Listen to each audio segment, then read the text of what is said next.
Hello friends, welcome to my channel. आज हम बात करने वाले हैं करूर वैश्य बैंक के बारे में। और करूर वैश्य बैंक में काफ़ी टाइम पहले होल्ड करता था और इसमें मैंने लॉन्ग टर्म रखा है ये शेयर को, और काफ़ी ज़्यादा इसमें से रखने के बाद कितना प्रॉफिट हुआ ये मैं बताने वाला, और काफ़ी टाइम होल्ड किया है इसको और मेरी जर्नी आपको साथ में दिखाने वाला हूँ। और फिलहाल अभी के लिए शेयर कैसा है ये भी मैं आपको दिखाने वाला हूँ। तो वीडियो एंड तक देखो, और वीडियो अच्छा लगेगा तो ज़रूर चैनल को सब्सक्राइब करना।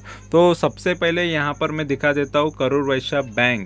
ये जो है 100 साल पुरानी कंपनी है या 100 साल पुराना बैंक है। काफ़ी टाइम से है ये, 1916 से ये मार्केट यानी बिजनेस के अंदर है, तब से कंपनी चल रही है। और यहाँ पर इनके फाउंडर का नाम है M.A. वेंकटरामा चेट्टियार। इन्होंने और इनके साथ अथी कृष्णा चेट्टियार, ये दो लोगों ने बनाई हुई कंपनी है। ठीक है, तो काफ़ी पुरानी कंपनी है। और अभी ये बिज़नेस कितना कर लेती है ये सबसे इम्पोर्टेंट चीज़ है।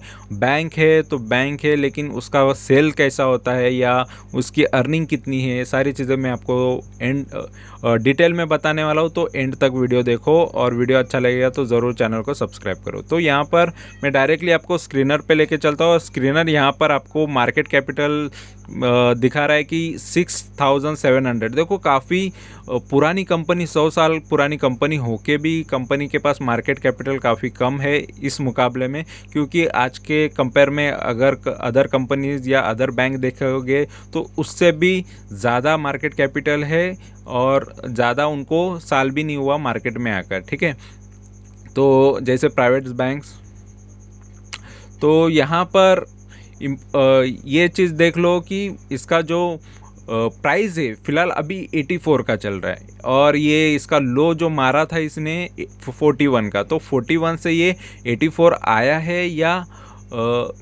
और कितना टाइम लगा है उसको, ये भी चीज़ें देखने का हमको पड़ेगा। क्योंकि यहाँ पर ऐसा भी हो सकता है कि 102 से 84 रुपये आया है। तो क्या है ये भी चीज़ें मैं चार्ट वाइज आपको डिटेल में बता देने वाला हूँ। तो इसका लो जो 41 है और 102 का हाई है, और चार्ट में हम देखेंगे कि ये ऊपर से नीचे आया है या नीचे से काफ़ी ऊपर आया है। ठीक है, तो और स्टॉक का पी अगर देखेंगे तो देखो 8.5 रुपये का पी आ रहा है इसका। और पी अगर हम देखेंगे तो ये काफ़ी वैल्यूएशन वाइज सस्ता दिख रहा है। क्योंकि पी अगर सस्ता हो 10 रुपये के अंदर हो या, तो इसमें अपॉर्चुनिटी काफ़ी ज़्यादा होती है बढ़ने के लिए।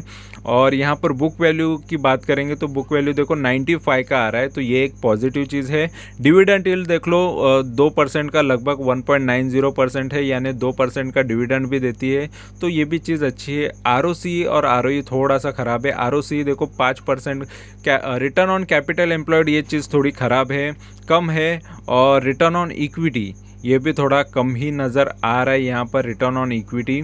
ठीक है, तो ये और भी ज़्यादा होता तो अच्छा होता है। ये रिटर्न ऑन इक्विटी, इसके ऊपर जो रिटर्न कंपनी जनरेट करती है इसके मार्केट कैप पे, उसको ये पकड़ा जाता है। ठीक है, उस पर निकाला जाता है ये रिटर्न्स। और ROC, return on capital employed में दोनों चीज़ें होती है, इसका इक्विटी कैपिटल और डेट कैपिटल दोनों मिला के कंपनी कितना जनरेट कर ले रही है रिटर्न्स, वो गिना जाता है। और चार्ट और बाकी सेल्स ये हम डिटेल में आगे देखेंगे। ठीक है, तो उसके पहले प्रॉज एंड कॉन्स देख लेते हैं। तो पॉजिटिव इसमें देखो इसका बुक वैल्यू है, और कॉन्स की बात करेंगे तो इसमें इंटरेस्ट कवरेज रेशियो ख़राब बता रहा है। मतलब कंपनी पे डेट ज़्यादा, देखो बैंक है तो बैंकों पे डेट होता ही है, कर्जा होता है। वो कहीं ना कहीं से बड़ी बैंकों से या RBI से लोन लेती है, और वही लोन आपको कस्टमर्स को सभी को देती है। ठीक है, तो ये लोन तो कंपनी पर होता ही है। फाइनेंस कंपनी का भी यही रूल है, वो कहीं ना कहीं से लोन लेती है, फिर वो लोन आगे कस्टमर्स को देती है। और the company has deliver poor sales बता रहा है, सेल्स काफ़ी ख़राब है इसके, सेल्स ग्रोथ तो लास्ट 5 साल से। और प्रमोटर की होल्डिंग भी काफ़ी कम है, -2%, 2% पे है। तो प्रमोटर की होल्डिंग काफ़ी कम होना ये भी एक ख़राब ही चीज़ होती है। और company has low return on equity बता रहा है। रिटर्न ऑन इक्विटी 3 साल के हिसाब से देखो 6% का आ रहा है, तो रिटर्न ऑन इक्विटी भी ख़राब है। कंटिंजेंट लायबिलिटी भी देख लो 11 साढ़े 11 का 11,590 करोड़ का आ रहा है। ठीक है, तो लायबिलिटी भी है, आगे कंपनी को ये पेमेंट करना है, पे करना है इतना अमाउंट। और यहाँ पर company might be capitalising interest cost, ये पॉइंट तब आता है जब कंपनी पे ज़्यादा लोन होता है। तो कंपनी पे लोन कितना है ये हम देखेंगे, और कंपैरिजन अगर अदर बैंक के साथ करेंगे तो देखो ये लास्ट नंबर पे इसका नाम आएगा, क्योंकि इसका मार्केट कैपिटल कम है। देखो ये बाकी बैंक अभी आई है, जैसे बंधन बैंक, उसका भी मार्केट कैपिटल देख लो, IDBI बैंक, ऐसे बहुत सारे बैंक बाद में बनी हैं, ठीक है। तो एक्सिस बैंक, इंडसइंड बैंक, ऐसे बहुत सारे बैंक्स जो रहेंगे ये बाद में आए हैं, लेकिन ये कंपनी अभी भी पीछे ही है, ठीक है। ये प्राइवेट सेक्टर बैंक में होके, ये गवर्नमेंट नहीं है, चलो यार गवर्नमेंट होती तो अलग बात है, ये प्राइवेट सेक्टर बैंक होके भी ये बहुत पीछे है इन बैंकों से। तो काफ़ी इसका मार्केट कैपिटल के हिसाब से आप अंदाज़ा लगा सकते हो कंपनी ने कितना बिजनेस किया है और कितने पीछे है, ठीक है। तो अभी मैं आपको सेल्स एकदम चार्ट के थ्रू और इजी तरीके से बताने की कोशिश करूंगा, क्योंकि चार्ट के वाइज हम इसका परफॉर्मेंस भी देखेंगे, साथ में चार्ट किस तरीके से चल रहे थे और सेल किस तरीके से चल रहा था। तो चार्ट के साथ हम देख लेते हैं डिटेल में। तो दोस्तों यहाँ पर मैं आपको रिजल्ट्स, क्वार्टरली जो रिजल्ट्स है इसके, उस हिसाब से इसके प्राइस के परफॉर्मेंस में कितना चेंजेस आ रहा था ये मैं आपको दिखा देता हूँ। तो जून 2019, ठीक है, तो जून 2019 से हम देखने वाले हैं। तो ये है जून 2019, यहाँ पर अगर मैं ये दिखा देता हूँ, ठीक है। तो ये जून 2019 का टाइम है, और ये टाइम पे शेयर का भाव यहाँ पर आप देख सकते हो, शेयर का भाव क्या था, ये जून का टाइम है, ठीक है। तो ये जून से शेयर का भाव थोड़ा सा गिरता हुआ हमको देखने मिला। जो इसका प्राइस था वो टाइम पे, ये मई है और ये जून है, और यहाँ पर इसका जो प्राइस था वहाँ से शेयर काफ़ी ये गिरावट हमको देखने मिली थी, ठीक है। तो ये जून से शेयर क्यों गिरा, तो उसके पीछे ये जो जून 2019 से गिरने के पीछे यहाँ पर इसके जो प्रॉफिट है ये गिरा, नेट प्रॉफिट यहाँ पर आप देख सकते हो, ये जो नेट प्रॉफिट है ये जो गिरा है उसके वजह से यहाँ पर आप देख सकते हो जून के वजह से ये हमको गिरावट हमको देखने मिली, ठीक है। तो यहाँ पर ये गिरावट हमको जून के वजह से देखने मिली, यहाँ पर ये जून है, ठीक है। तो वहाँ से ये शेयर में गिरावट हमको देखने मिली। उसके बाद भी और गिरा, क्योंकि यहाँ पर जैसे रिजल्ट्स आए तो और इसमें गिरावट आई, क्योंकि वहाँ पर भी और शेयर गिरा हुआ था, ठीक है। शेयर नहीं, इसका नेट प्रॉफिट गिरा था। देखो यहाँ पर सेल्स अच्छा कर रही है, लेकिन ये जो फाइनेंसिंग प्रॉफिट है वो नेगेटिव हो रहा था, ठीक है। ये नेगेटिव होने की वजह से यहाँ पर नेट प्रॉफिट भी नेगेटिव या कम हो रहा था, तो ये चीज़ ख़राब हो गई थी, ठीक है। और यहाँ पर उसके बाद थोड़ा मार्च 2020 में, तो मार्च के टाइम पे थोड़ा सा बढ़ा, ये ही है बढ़ा हुआ। उसके बाद फिर देखो फिर से यहाँ पर और बढ़ने लगा, ठीक है। तो और बढ़ा, यहाँ पर ही बढ़ गया है जून के टाइम पे, और जून के रिज़ल्ट्स के यहाँ पर आपको देखने मिलेंगे। और जून 20 में ये बढ़ा है, फिर उसके बाद भी थोड़ा सा बीच में यहाँ पर कम हुआ है दिसंबर के रिज़ल्ट्स। तो जून के बाद यहाँ पर सितंबर में अच्छा खासा यहाँ पर सेल्स बढ़ा था, उसका एक फ़ायदा हुआ।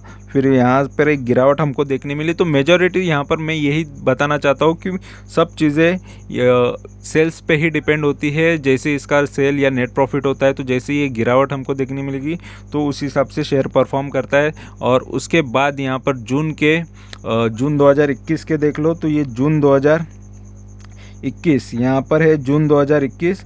तो जून 2021 के टाइम पे कंपनी ने अच्छे प्रॉफिट किए थे। तो चार्ट्स भी यहाँ पर आप देख सकते हो ऊपर की तरफ ही जाता हुआ नज़र आ रहा है। और वहाँ उसके बाद सितंबर में भी अच्छा खासा बढ़ा था। तो जून सितंबर ये अच्छा ही रहा है इसके लिए, कंपनी के लिए। ये जून के जो रिज़ल्ट्स हैं यहाँ से ये सितंबर ये अच्छा ही रहा है। और यहाँ पर उसके बाद यहाँ पर देखो दिसंबर 2021 से लेके अभी तक, ठीक है, दिसंबर 2021 से लेके अभी तक के नेट प्रॉफिट अच्छे ही रहे हैं कंपनी के, ठीक है। लेकिन काफ़ी ये रिज़ल्ट्स पे ही होता है हमेशा। और उसके बाद यहाँ पर देख लो जून के बाद ये सितंबर, दोनों चीज़ें आ गई। यहाँ पर जून भी आ गया और सितंबर भी आ गया, क्योंकि यहाँ पर ये जून है, ठीक है। तो यहाँ से जो डाउनफॉल था उसके बाद ये जैसे रिज़ल्ट्स इसके अच्छे आ जाते हैं, क्योंकि जून का है तो तुरंत जून में ही रिज़ल्ट्स नहीं आएंगे, उसको 1 महीना लगेगा, 1.5 महीना लगेगा। जैसे रिज़ल्ट अनाउंस होते हैं, फिर सितंबर के रिज़ल्ट जैसे अनाउंस होते हैं, फिर उसके बाद फिर शेयर अच्छा परफॉर्म कर देता है, ठीक है। और यहाँ पर अभी का जो जून 2022 का जो प्रॉफिट हुआ, ठीक है, तो जून 2022 के वजह से भी अच्छा खासा कंपनी को यहाँ पर प्रॉफिट हो गया है। ठीक है। तो मेन यहाँ पर इम्पोर्टेंट है, यहाँ पर मैं दिखा देता हूँ, ये जून 2022, ठीक है। ये जून 2022 में कंपनी के प्रॉफिट्स अच्छे निकले, इस वजह से यहाँ पर देखो थोड़ा उछाल हमको देखने मिला, और जैसे रिजल्ट्स आए काफ़ी अच्छा बड़ा उछाल यहाँ पर देखने मिला। तो काफ़ी टाइम से शेयर देखो, 1 साल से तो ये प्राइस जो है इसका यहाँ पर 44 के प्राइस के आसपास काफ़ी टाइम रहा है, ठीक है, 44 45। लेकिन यहाँ पर जो आके ही इसके जैसे सेल्स अच्छे हुए तो काफ़ी ज़्यादा ये बढ़ा है। लेकिन एक बार ये ऊपर भी जा चुका है, और ये प्राइस लगभग यहाँ पर 60 के आसपास का ये जो प्राइस है यहाँ पर ये इसने परफॉर्म कर चुका है। यहाँ पर ये देख सकते हो, ठीक है, 80, और यहाँ पर ये जो प्राइस है यहाँ तक ये कंपनी का प्राइस भी जा चुका है, ठीक है। तो इसने पहले भी अच्छे रिटर्न्स, ये एक बीच में 60 रुपये तक भी गया था, वहाँ से ये शेयर अप एंड डाउन किया, लेकिन ये जो बेस पकड़ के रखा था काफ़ी टाइम इसको टच किया इसने, लो 40 का रेंज, ठीक है। और मेन इंपॉर्टेंट ये है कि इसके जो प्रॉफिटेबिलिटी में अप एंड डाउन आ रहा था उस वजह से ये शेयर चल रहा था। ये क्वार्टरली चीज़ें हमने देख ली, ठीक है। और यहाँ पर कंपनी का फ़िलहाल देखो काफ़ी टाइम से लॉस में चल रही थी, इस वजह से भी अप एंड डाउन काफ़ी देखने मिला था शेयर में। लेकिन इसके नेट प्रॉफिट की वजह से थोड़ी बहुत चीज़ें अच्छी हो रही थी, नहीं तो कंपनी मोस्ट ऑफ ये लॉस ही कर रही थी, ठीक है। और यहाँ पर इसके जो प्रॉफिट एंड लॉस अगर हम देखेंगे तो प्रॉफिट एंड लॉस यहाँ पर आपको देखने मिलेगा 2011 से लेके 2022 तक, मार्च 2022 तक रेवेन्यू देख लो 2218 का है, 2218 का इसका रेवेन्यू 2011 में। तो काफ़ी पुराना ये भी चीज़ मैं आपको दिखा देता हूँ 2011 से। तो 2011 यहाँ पर है, ठीक है, ये 2011 है, और यहाँ पर आप देख सकते हो तो ये 2011 का ये टाइम है, और वहाँ पर ये मार्च की बात कर रहे हैं। तो यहाँ पर मार्च में वो टाइम पे कंपनी ने किस तरीके से रिटर्न दिए थे ये मैं आपको दिखा देता हूँ। मार्च के बाद 2012, मार्च 2012 तक। तो यहाँ पर मार्च है, ठीक है। तो ये मार्च 2011 ये प्राइस है, और वहाँ से मार्च 2012 तो वहाँ पर कितना मूवमेंट आया, तो वहाँ पर देख सकते हो थोड़ा सा ये बढ़ा था बीच में, और उसके बाद थोड़ी गिरावट हमको मार्च 2012, यहाँ पर अगर मार्च 2012 की बात करेंगे तो मार्च 2012 में यहाँ पर ये है मार्च 2012, ठीक है। तो ये एक अच्छा मोमेंट हमको देखो, उसके रिज़ल्ट्स बाद में आते हैं। मार्च के जैसे रिज़ल्ट्स आए तो यहाँ पर 11 के बाद 12 में काफ़ी अच्छा ही मोमेंट आया था इसमें, यहाँ पर आप देख सकते हो, ठीक है। तो ये रिज़ल्ट्स का इम्पैक्ट पड़ता है, 416 से कंपनी ने 502 तक गई, फिर वहाँ से बाद में देखो उसके रिज़ल्ट्स रेवेन्यू काफ़ी अच्छे आने लगे, सेल्स अच्छे आने लगे, और प्रॉफिटेबिलिटी भी काफ़ी अच्छी आने लगी, और यहाँ पर भी आपको नेट प्रॉफिट भी काफ़ी अच्छा देखने मिला। तो वहाँ से देखो शेयर ने जिस तरीके से प्रॉफिट बढ़ना चालू किया, शेयर भी बढ़ना चालू किया। इसीलिए मैं फंडामेंटल ज़्यादा देखता हूँ। और वहाँ से बाद में यहाँ पर आपको देखने मिलेगा ये कंपनी में थोड़ा सा डाउनफॉल यहाँ पर देखने मिला 2014 से। तो यहाँ पर 2014 से जो प्रॉब्लम हुआ ये हमको भी देखने मिला, ठीक है। तो मार्च 2014 से सेल्स अच्छे थे, लेकिन इसके जो फाइनेंसिंग प्रॉफिट है वो थोड़ा कम होने लगा, तो शेयर्स में थोड़ी सी गिरावट हमको देखने मिली। लेकिन उसके बाद फिर से शेयर्स बढ़ता है, क्योंकि यहाँ पर रिज़ल्ट्स काफ़ी अच्छे आते हैं। उसके बाद भी ये 15-16 तक काफ़ी अच्छे आते हैं, उसके बाद फिर थोड़ी सी गिरावट हमको देखने मिलती है, ठीक है। तो उसके बाद ये 16-17 तक यहाँ पर देख सकते हो। तो इम्पॉर्टेंट यही है कि जब तक कंपनी के सेल्स अच्छे आएंगे तब तक प्रॉफिट भी अच्छा आएगा। तो चार्ट में हमको यही नज़र आ रहा है। और ज़्यादा इसने रैली कब की है 2017 में। तो 2017 में यहाँ पर ये आप देख सकते हो 2017 के बाद, ठीक है, 2017 के बाद ये कंपनी के सेल्स बढ़ा है। तो लेकिन इसके बाद भी कंपनी में यहाँ पर आप देख सकते हो 2017 के जैसे रिज़ल्ट्स आए यहाँ पर, ठीक है, मार्च के बाद जैसे रिज़ल्ट्स आए तो थोड़ा सा ये बढ़ता हुआ हमको देखने मिला, क्योंकि इसके सेल्स बढ़ रहे थे। ये देख के लोगों ने इसके जैसे रिज़ल्ट्स आए, ठीक है, इसके जैसे रिज़ल्ट्स अनाउंस होते हैं तो वहाँ से शेयर्स भागना चालू हो जाता है। तो इम्पोर्टेंट ये है कि इसके जो रिज़ल्ट्स देख के 2017 के रिज़ल्ट्स देख के काफ़ी शेयर भागा, तो ये है वो रैली। फिर उसके बाद जैसे उसके दूसरे 2018 में ये चीज़ें हमको पता चली, वहाँ से शेयर गिर गया, क्योंकि वहाँ पर शेयर्स के यहाँ पर आप देख सकते हो गिरावट हमको देखने मिली, और काफ़ी उसके बाद गिरावट ही देखने मिली। इस वजह से शेयर काफ़ी ख़राब तरीके से बुरा गिरा। तो यही इम्पोर्टेंट है कि अप एंड डाउन इसी वजह से होता है। और मार्च 2022 में यहाँ पर मैं दिखा देता हूँ, मार्च 2022, ठीक है। तो मार्च 2022 में यहाँ पर आपको देखने मिलेगा इसके जैसे ही ये चालू हो गए। यहाँ पर आप देख सकते हो मार्च 2022, ठीक है। तो जैसे मार्च 2022 आया और तब से इसके जैसे रिज़ल्ट्स आए, ठीक है। तो उसके बाद भी अच्छा मूवमेंट इसने दिया, क्योंकि मार्च 2022 में इसके प्रॉफिटेबिलिटी काफ़ी अच्छी है इस वजह से। तो इसीलिए ये अपवर्ड जो मूवमेंट दिख रहा है इसके रिजल्ट्स के वजह से है। तो इम्पॉर्टेंट है कि फंडामेंटल पे ज़्यादा ध्यान दो, चार्ट्स वगैरह ये चीज़ें आपको वही चीज़ें बताती है, ठीक है। तो यहाँ पर जो मैंने बताया है यही चीज़ रियलिटी है, और इसी वजह से देखो इसने 10 साल में कोई अच्छे रिटर्न दिए नहीं है। 5 साल में देखो ये माइनस में ही रहा है, 5 साल से 7% हर साल आपके गिरावट में आपको देखने मिलते। 3 साल की बात करेंगे तो देखो 12% ये डाउन 12% की ग्रोथ दे रहा था, लेकिन एक साल में 80% दिया। तो एक साल में 80% ये जस्ट इसके जो अभी रिजल्ट्स आए मार्च के उस वजह से ये तब भी ये अच्छा खासा बढ़ा है। नहीं तो वो टाइम पे देखो कितने भाव पे मिल रहा था, यहाँ पर मैं दिखा देता हूँ। तो वो टाइम पे ये शेयर का जो भाव था, यहाँ पर दिसंबर के टाइम पे या जून, यहाँ पर ये भाव जो था इसका लगभग यहाँ पर आप देख सकते हो ये जो रेंज है, ठीक है। तो ये लगभग 40 के भाव पे ये शेयर था, ठीक है। तो 40 का भाव है, अगर मैं इसको ये कर दूं तो ये 40 के ही भाव पे है। तो वो भाव पे ये शेयर मिल रहा था, और वहाँ से 40 का देखो 80 होना, तो ये काफ़ी बड़ी बात होती है। तो इस तरीके से कंपनी ने परफॉर्मेंस किया है, और ये इम्पोर्टेंट होता है कि आपको सही टाइम पे सही जगह इन्वेस्ट करना चाहिए। और रिज़ल्ट्स इम्पॉर्टेंट हमेशा होते हैं किसी भी इन्वेस्टमेंट में, किसी भी शेयर में इन्वेस्ट करने के लिए। तो इसने तो काफ़ी अच्छे रिटर्न दिए हैं, लेकिन हमेशा फंडामेंटल पे ज़्यादा फोकस किया करो। और अभी मैं यहाँ पर आपको बैलेंस शीट बता देता हूँ, ठीक है। तो बैलेंस शीट वाइज कंपनी कैसी है ये देख लेते हैं। तो बैलेंस शीट में यहाँ पर आपको देखने मिलेगा ये कंपनी का रिजर्व बढ़ते जा रहा है, अच्छी बात है। और बोरोविंग वो भी बढ़ती जा रही है, ये ख़राब बात है। तो कंपनी पर लोन है वो तो हमने नेगेटिव पॉइंट में देख ही लिया है, और ये कंपनी का ये चीज़ थोड़ा ये भी नेगेटिव चीज़ है। और यहाँ पर शेयर होल्डिंग पैटर्न में भी ये चीज़ हमने देखी, ये ख़राब है। 2.28% सिर्फ प्रमोटर के पास, तो प्रमोटर खुद के पास कम शेयर है, लेकिन फॉरेन के इन्वेस्टर ने काफ़ी पैसा लगाया इसमें। 15.43 का लगाया है पैसा, तो काफ़ी अच्छा उनका भी इन्वेस्टमेंट है।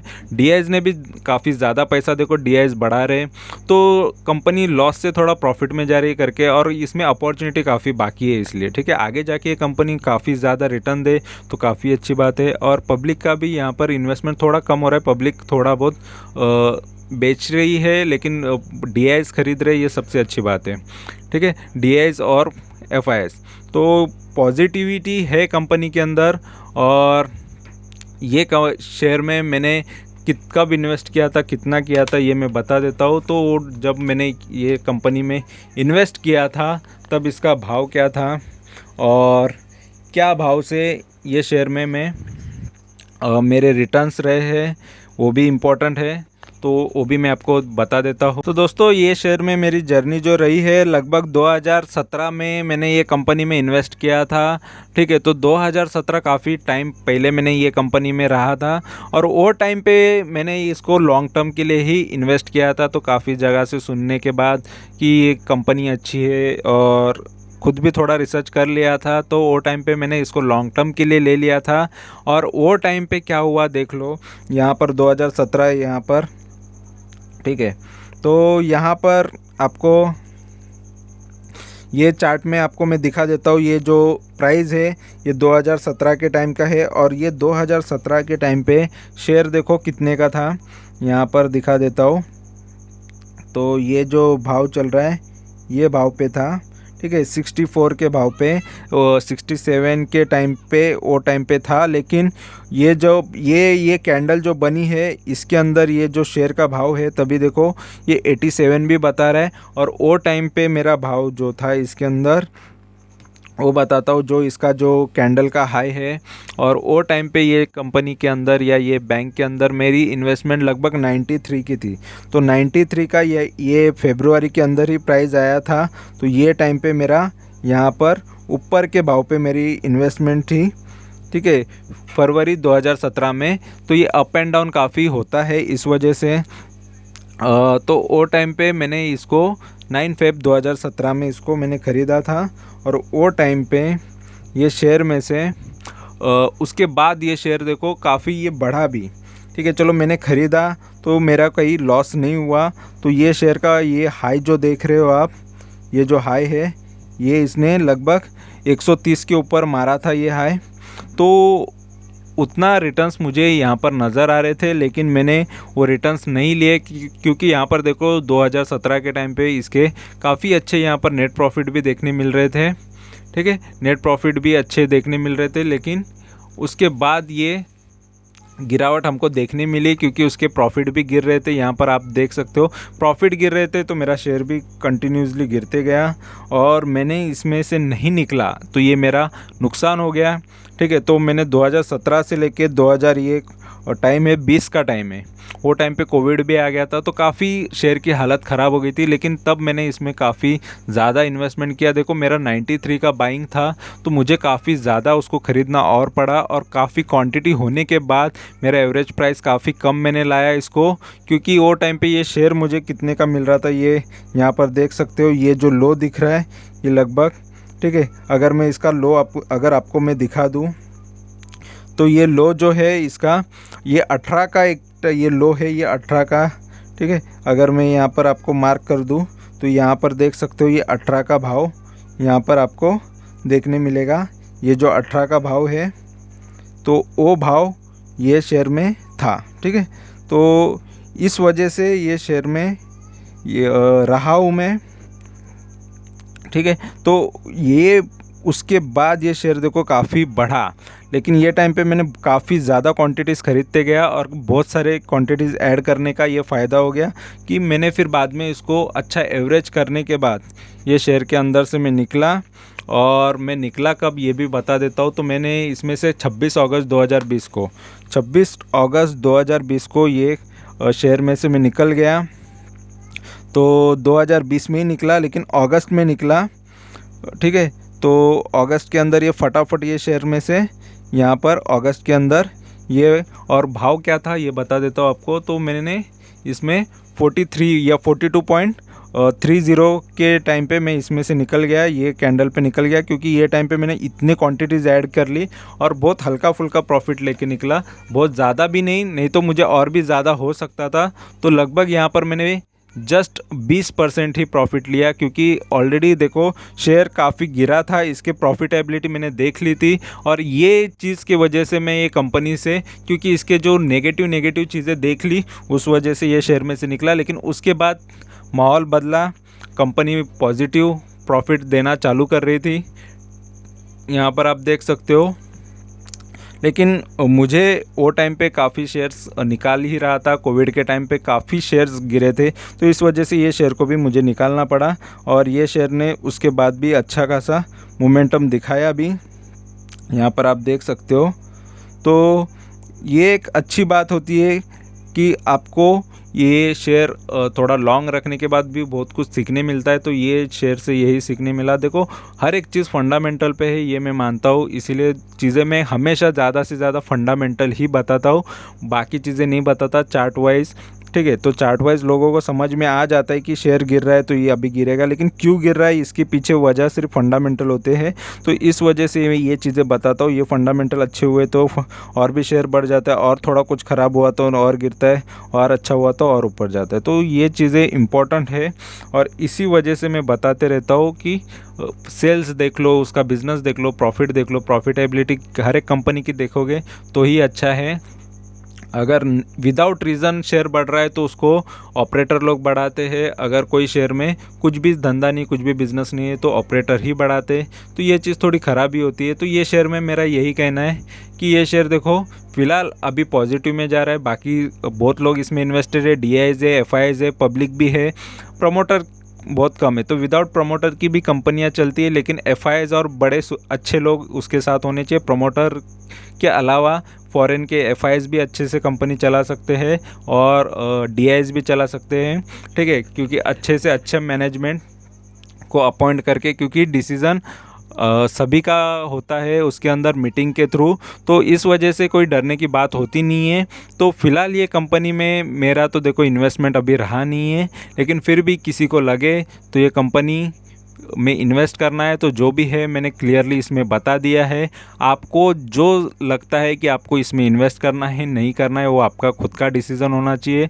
तो मैंने जो इसमें है वो सारी चीज़ें बता दी। आपको अभी समझ में आना चाहिए कि इसमें कितनी बातें अच्छी है, कितनी चीज़ें ख़राब है। तो उस हिसाब से आप अपने डिसीज़न ले लो, ठीक है। तो आपको ये इन्फॉर्मेशन जो मैंने आपको दी है वो अच्छी लगी है तो ज़रूर चैनल को सब्सक्राइब करके रखो और वीडियोस को लाइक किया करो, कमेंट करो, दोस्तों के साथ शेयर करो। Thank you very much for watching my video. Thank you, bye bye.